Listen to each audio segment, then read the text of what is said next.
So welcome everyone to this presentation at Prolight Sound Frankfurt 2022.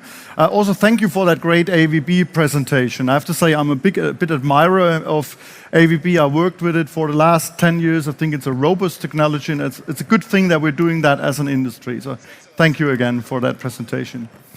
So my name is Johannes Kampert. I'm head of global sales at the company Acoustics, and as I said, I worked a lot with AVB over the course of the last 10 years. I spent the last 10 years at the manufacturer Biome Systems as a manager for Central Europe, and I'm now with Acoustics for about a year. My background is in engineering. I'm an electronics engineer. I worked as a product manager for Biodynamic before, so don't worry, this is not going to be a sales presentation. Even if I'm in sales, I have a good technical background and I want to share some experiences that I gained over the basically past decade in installations. So for those of you who have not seen Acoustics before, who are we? Acoustics was founded exactly 20 years ago. We've just celebrated 20 years anniversary. We're a family-owned business with a brand new headquarter in Wolfenbüttel. This is close to Hanover. Wolfenbüttel basically has two famous companies. It's Acoustics, and the other famous company is Jägermeister. Jägermeister is also from Wolfenbüttel. We do everything made in Germany. We make our software, we make our hardware, everything in-house. We do business in more than 24 countries where I work. This is just a short introduction to my person and to the company where I work. The presentation in the next 30-45 minutes is about sound reinforcement in challenging acoustic environments, because that's what we do every day, that's where we work in. So first off, we need to define what we understand when we say this is a challenging acoustic environment. Well, it's typically things like train stations, it's big halls, it's airports, it's congress centers, and of course things like houses of worship and churches, things with a very long reverb time, and you still want to gain some and a good speech intelligibility in that building. So here is an example of an installation that we would assume to be a challenging acoustic environment. This is an installation that we did last year. This is Rostock Port. You see the harbor at the back, and so indeed this photo is taken as a panoramic view. In reality, this is not a curved hall, it's a long hall. That hall is about 100 meters long, 40 meters wide. You have glass walls on one side, concrete floor, metal roof on the top, and it's a horrible acoustic environment. So we were approached by this customer because what they did is they installed a system and it didn't work. It didn't work meant there was the opening of that building, they had the mayor coming in, giving a presentation with a microphone, and no one could understand anything, not a single word basically. And so what they did is, you probably see that kind of bars coming down here. They placed, I think, 8 speakers along the whole area and just fired inwards with small column speakers. And was a good intention, but the result was not good. No one could understand a word. So we went there and we measured, at the first thing, the environment. We looked at the reverb time and the RT60 that was gained. So this is the RT60 that was measured in that building. And what you can see is that at a frequency range of between 500 and 2000 hertz, we're reaching reverb times of roughly 5 seconds. So this is like a big cathedral. This is really, really bad if you still want to gain a good voice and speech intelligibility. So I've got a very short recording that we did in that building, so we'll see if it works. So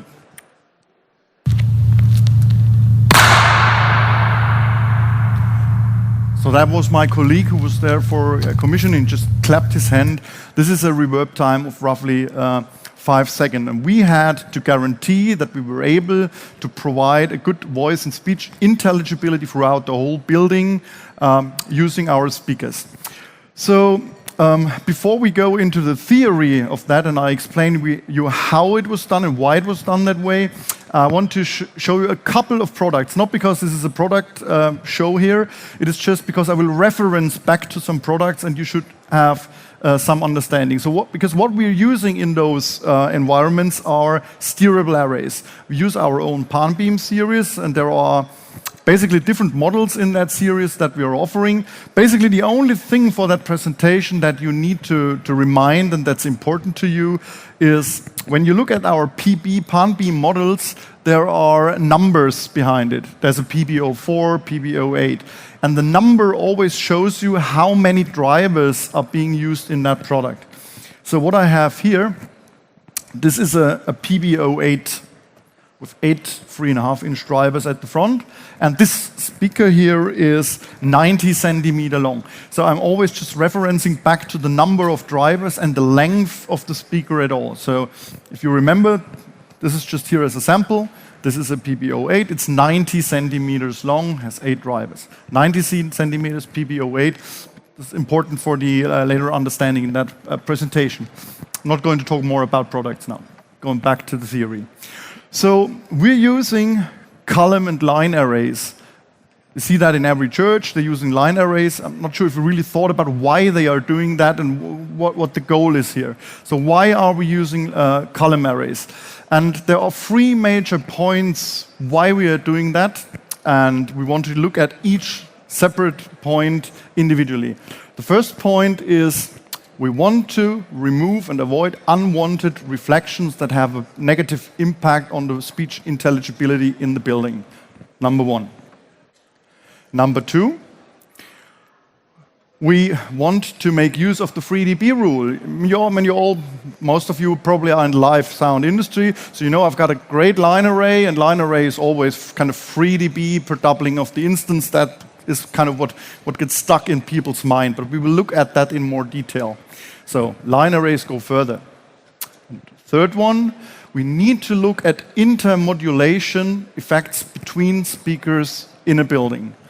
We don't only have a single speaker, we have many speakers. And we need to consider what happens when those speakers play together and what the final result is that we gain. So first we will look at disturbing reflections. Disturbing reflections have a negative impact on the speech intelligibility and the sound quality in a building. So what are those disturbing reflections? When we look at a room and we've got a speaker in the room, we've got a listener position, then we first got between the speaker and the listener's position some direct sound. This is the first wave that arrives from the speaker at the listener's position. Then we will get some early reflections that are distributed in the room, and then we got the late reflections, or what we generally refer to as the reverb in the room that is being shared.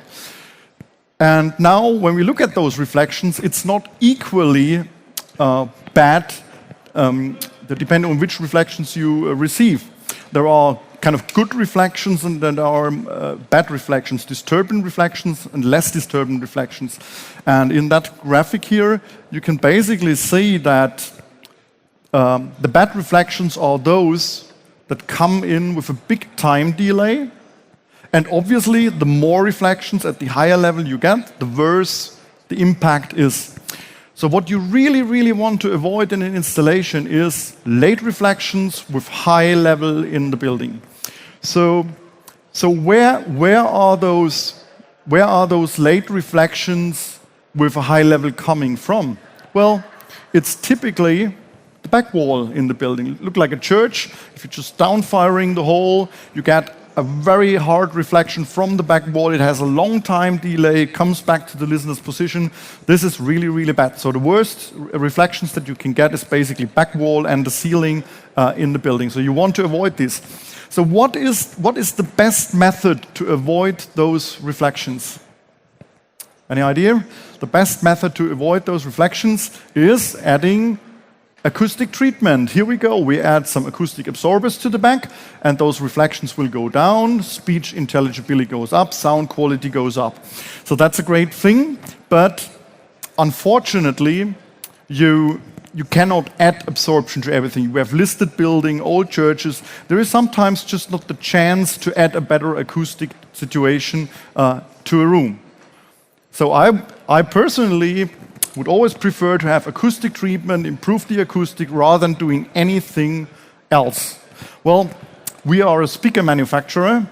We don't have absorbers, we have speakers, so we need to look at a different way. But as a side note, you saw that picture from Rostock Port when we started.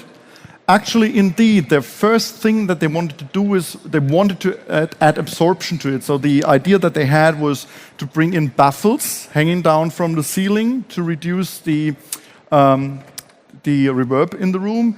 But it was very expensive to do it. And secondly, the acoustic consultant who did it, they couldn't guarantee for the outcome. So they were looking for a quicker, easier, simpler solution without having to do anything on the architecture in that building.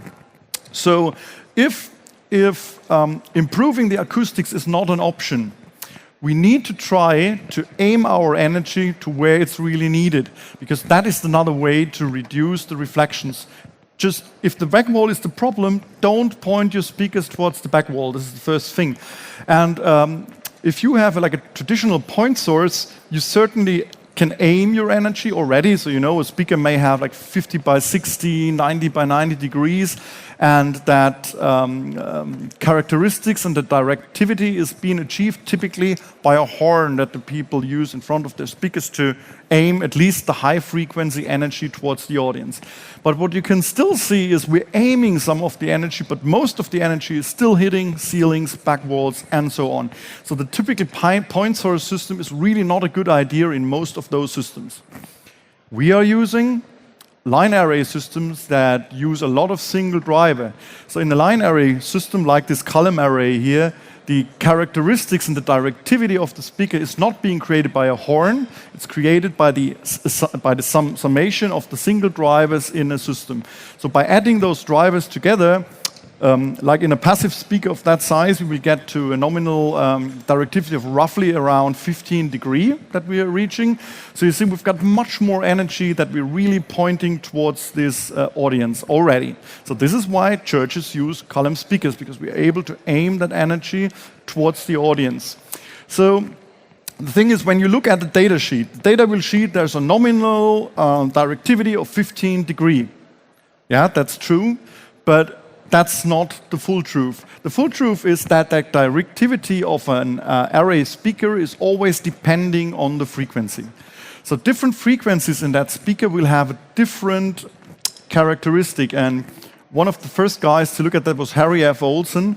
And out of his publications, there is a simple graphic here that will show you something, and I read it out to you. It says, this is the directional characteristics of a line source as the function of the length and the wavelength. The length of the array and the wavelength of the sound waves that you're using. So wavelength means speed of sound divided by frequency. For example, speed of sound is 340 meters per second. When we're looking at a frequency of 340 hertz, 340 by 340, it's 1 meter.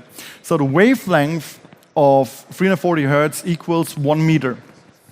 So this means when we have an array speaker that is 1 meter long, and we're looking at 340 hertz, where the length of the speaker is basically equal to the wavelength, then we are here in the top line at kind of the middle graphic. You can see this is length equals wavelength. So this would be the directivity of an array speaker at 340 hertz with a length of 1 meter. So you see it already starts to aim a little bit, but it's really not great. If that speaker would be not a meter long, it would be a 2 meter long speaker at 340 hertz, we would have already the length of 2 wavelengths. So that would mean it would result, let's see, 2 wavelengths. 2 wavelengths is indeed not there. Oh, it is there. Second row, almost the last graphic. You can see suddenly that speaker starts to aim much better. So basically this means if you want to have a speaker that is able to aim low-end energy into the room, you cannot choose a short speaker. It will not work. It will only direct high frequencies, 2 kilohertz, 3 kilohertz, but it will not be able to aim the low-end energy of the signal into the room, because that speaker is just too short to do it. And by the way, this is true for column arrays like this, but all this is of course also true for big line arrays in any system. It doesn't make any difference. It's exactly the same thing. So if you got an acoustic challenging environment and you want to be able to aim low-end frequency energy into the room, you need to have a speaker that is actually long enough to do that job, because a short speaker is not going to do it. So I brought a couple more graphics here. So this here is a PB08, 90 centimeter speaker, exactly that model.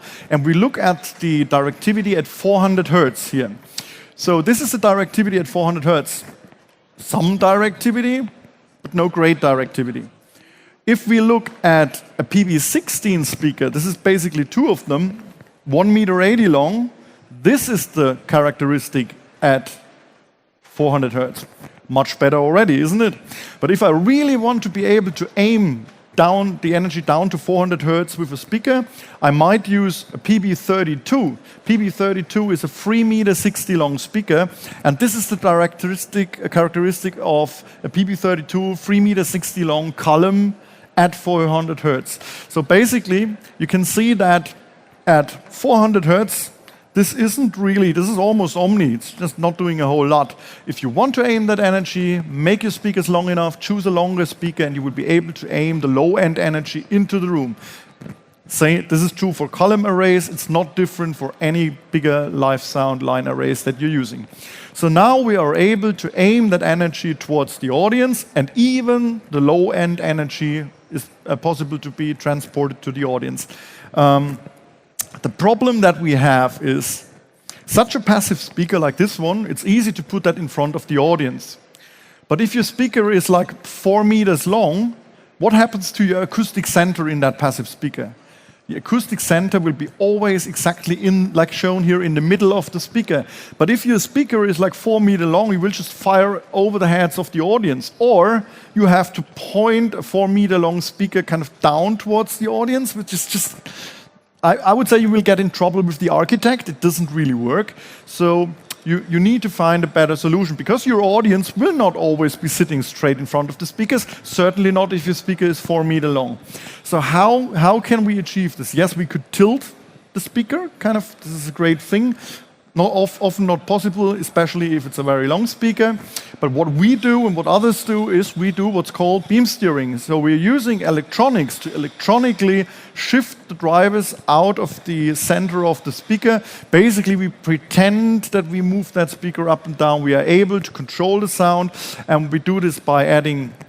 One of the things is adding time delays between the systems. So it's important that every driver has its own amplifier channel integrated and included. And we do processing per individual speaker. So this speaker here, a steered array, also the same here, these are Klingenfreitag steered arrays, for example. Every driver in that system always has its own amp channel, own amplification. And this allows us to direct the beam downwards towards the audience. It allows us to move the acoustic center along the whole front line of the speaker. And, of course, it also allows us electronically to change the shape. So you can say, I want to have 5 degrees, 3 degrees, 10 degrees, 15 degrees, whatever it is. So that means it allows us to point the energy as good as possible towards the audience. We reduce unwanted reflections. This is the technology of beam steering. We cover the perfect audience area. This is not possible with a passive speaker. We do that with single beam technology. Single beam technology means we have one beam that we can direct towards the audience. This is here an example for one of our speakers. You see the audience area here starts at about 5 meters, and the back of the audience area is 25 meters. Single beam technology. We can also do dual beam technology. It means we are able to open a second beam and control the volume at the back and the volume at the front separately. We will reach an even more smooth sound distribution. Or if you also have a balcony, we have multi-beam technology that can open a third beam. General beam beam steering technology. We do that with our software, Palm Beam Setup. It's free for download. If you want to check it out, just go to the webpage. You can get it for free, download it, can play around with it, set up beams, play with it. Very simple things, straightforward. That's it. So that's why this is so important. We want to avoid unwanted reflections. This requires a speaker that is long enough, and if the speaker is long enough, it requires beam steering to point the stuff towards the audience. Point one. The second point, we're looking here at line sources in general, and what you probably know from the live sound environment is typically line sources go further than any other speakers because we got that 3 dB rule. At least that's what's stuck in everyone's mind. So what does it mean, 3 dB rule? If we look at point source systems, they typically achieve the directivity via horn, 50, 60 degree, and we will typically have point source characteristics. That means we're losing 6 dB of gain by doubling of the distance. So when we go from 10 meter to 20 meter, it means we're losing 6 dB. And not so with line array systems. In theory, line array systems are a line source, and a line source, an ideal line source, should only lose 3 dB by doubling of the distance. So when we go from 10 to 20 meters, we only lose 3 dB. But that is for a theoretical line source. So how long is a theoretical line source? A theoretical line source is infinite. It doesn't have an end. As much as I would love to sell a speaker that is endlessly long to my customers, that's not the reality. In reality, it's a different thing. But by the way, a very good line source is a train. A train is a very good line source, or an autobahn, a highway, and that's why you can hear a train for miles and miles and miles, because it's a pretty good line source indeed, because it's very long. Our speakers are typically not that long, maybe a meter, 2, 3. So what is the impact in the real world? And kind of the most common paper and publication of that came out from Acoustics in the year 2001. I think it's publicly available, that data sheet. If you're working with line arrays, I really recommend to take a look at that thing, because it says everything. So and they also looked at what happens if your line array is not endlessly long, if it has an end, what they always have. So they said, okay, there is this 3 dB rule, but if you look at it in the real world, that 3 dB rule is only valid if you are in the near field of a speaker. Always when you move into the far field of a speaker, you will again lose your 6 dB, because every speaker will, in the end, become a point source, and we are back to the 6 dB rule. So we need to take a look and say, how big is that near field? Because that's the next question. How long does that 3 dB rule work? And here's a formula that they put out. And so I don't want you to calculate it, but there's basically one thing that you might see. And it has, here in the formula, it has an h. H is the length of the array. There's an h square in there. So what that basically means, if you got a speaker that is double as long, your near field is 4 times longer than the shorter speaker. Basically, a speaker or an array in general that is double as long is 4 times as good, because there's a square in that formula. So what I did for you, so we don't have to calculate, I was to choose a couple of our most common speakers here on the bottom. And so you remember PB4, 8, 16 is always kind of the amount of drivers and the length. And in that same formula, we have the frequency. So the near field of that speaker is also depending on the frequency. It's depending on the frequency, depending on the length of the speaker.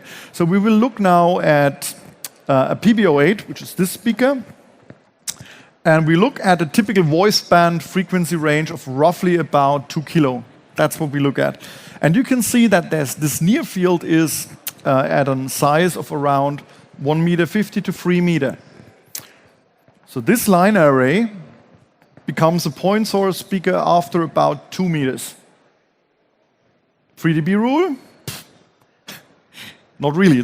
That's a point source after 2 meters. It doesn't really help you. But if we change that, if we make the speaker longer, if we move from a PB08 into a PB24, a PB24 is 2 meters and 70 long. It's basically 3 of those devices together. Then you can see that we're already at around 20 meters for voice band frequencies. So a PB24, for the first 20 meters, we'll only lose 3 dB, not 6 dB. So, I mean, in many places where you do live sound, you see kind of line arrays that consists out of 4 or 5 speakers hanging there, are 1 meter long. I don't get it. I would rather use a point source in those cases because it doesn't really help as a line array. Line arrays need to have a certain length, otherwise you don't have that 3 dB rule, and it doesn't really work. You can also see in that table that it's frequency depending. So if you want to keep up with that 3 dB rule, at low frequencies, you really need a long array. Our PB40, for example, is 4 meter and 50 long. It's a 4 meter 50 long array. And when you look at that at a frequency of 320 Hz, you will still have 10 meters of that 3 dB rule before it changes and converts to point source. So let's look at this kind of in a real world scenario. So I put up a graph here. And so what that graph shows is basically 4 different speaker setups. We've got that blue line on the bottom. The blue line is a theoretical point source speaker with the 6 dB rule. It goes down. So basically at 2 meter we have 76 dB. 4 meter goes down to 70, 8 meter down to 65, 64, always 6 dB down. On the very top of this thing, you see a theoretical line source that goes down with only 3 dB by doubling of the distance. So you can see it keeps up 3 dB. And the other 2 graphs are a PB16, one of our speakers with 1 meter 80 length, and the PB32, one of our speakers with 3 meter 60 length. And we look at this at a voice band frequency of 2000 Hertz. So you can see that the orange and the gray line, they both basically perfectly follow the 3 dB rule on the very top, the ideal line array. But then at the distance of 8 meter, the PB16 with 1 meter 80 basically reached its kind of limit and becomes point source again, while the longer PB32 can keep up with that 3 dB rule up to a distance of 32 meter before then it starts to kind of fall down. So that basically means that at a distance of 64 meter, our longer speaker would still reach 58 dB, while the other speaker would only reach 52 dB. That's the whole thing. So longer speakers, longer arrays not only help to aim the energy, they also help to keep up with that 3 dB rule and to provide a more smooth sound distribution through an audience area. So what I did is I went into Ease Focus simulation that does a direct sound pressure simulation, and I just went there and I said, okay, this room is basically 40 meters long, 40 meter long area, and I looked at what's happening at 2000 Hertz for a 90 centimeter long array. The area that you see is green here is an array that provides a plus minus 3 dB sound pressure level distribution. Why plus minus 3 dB? Because in applications that are strong on spoken words and presentations, I personally in designs would always look at this plus minus 3 dB as a smooth distribution within the audience. This is, of course, if you do a rock concert, it's absolutely fine if it's louder in the front than in the back. But if it's like a parliament, like a presentation space, I would always aim to reach that kind of plus minus 3 dB, and the plus minus 3 dB area here is green. So at 2000 Hertz, not really smooth. At 200 Hertz, not smooth at all. Doesn't make any difference. But if we now look at a 4 meter 50 long array, you see that at 2000 Hertz we get a totally smooth plus minus 3 distribution throughout the whole area, and also at 200 Hertz the same speaker is capable of doing the same thing. Even at 200 Hertz you get a smooth plus minus 3 dB sound distribution throughout the area. So in that case, size really matters. Design your speakers long enough. This is my point 2 to this. The last one is we also need to look at intermodulation of sound sources. The sound sources are not there individually as a single speaker. There are multiple speakers and they all have an effect and work together. So what we did is I did in a first kind of small ease focus simulation here. I went to our project from the beginning. You remember Rostock Port, the picture that we've seen? This is basically the whole 100 meter wide, long 40 meter wide. And I positioned 7 of our EVAC speakers columns, basically passive columns in that size, exactly at the side, and I was firing into the room. And this is sound distribution at 2 kilohertz. Great sound distribution, pretty smooth, it's all okay. So there's nothing wrong with that. There's a high sound pressure level in all areas.